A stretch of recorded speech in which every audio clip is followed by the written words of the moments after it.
રાધનપુર તાલુકાની મેમદાવાદ તાલુકા પંચાયત બેઠક માટે અપક્ષના ઉમેદવાર તરીકે નૈનાબેન ભગવાનદાસ સાધુએ ઉમેદવારી નોંધાવતા રાજકીય માહોલ ગરમાયો છે।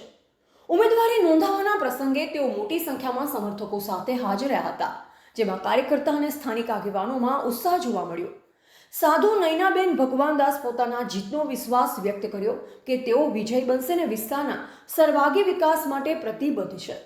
ગામડાના મુખ્ય પ્રશ્ન પર ધ્યાન કેન્દ્રિત કરશે, રોડ રસ્તાઓને પાકા અને ટકાઉ બનાવવામાં આવશે, દરેક ઘરે શુદ્ધ પીવાના પાણીની સુવિધા પહોંચાડવામાં આવશે, ગટર લાઇન અને યોગ્ય ડ્રેનેજ સિસ્ટમ દ્વારા સ્વચ્છતા જાળવવામાં આવશે, ગ્રામ્ય સ્તરે અટકેલ તમામ વિકાસલક્ષી કામોને પૂર્ણ કરવામાં આવશે। આ અવસર પર હાજર સમર્થકોમાં પણ જીતનો આત્મવિશ્વાસ દેખાયો હતો। એવા પ્રહલાદભાઈ ઠાકોર, રાધનપુર, પાટણ। રાધનપુર તાલુકાનું ગામ મેમદાવાદ, એમાં હું અપક્ષમાં ફોર્મ ભર્યું હું અને મારું ગામ મને બધી રીતે સહકાર આપે છે અને હું એ સંમતથી ફોર્મ ભરું છું, બરોબર। અને જે કામ હશે ગામની અંદર એમાં હું પ્રેમથી એમને કરી બતાવીશ। સાધુ નૈનાબેન ભગવાનદાસ।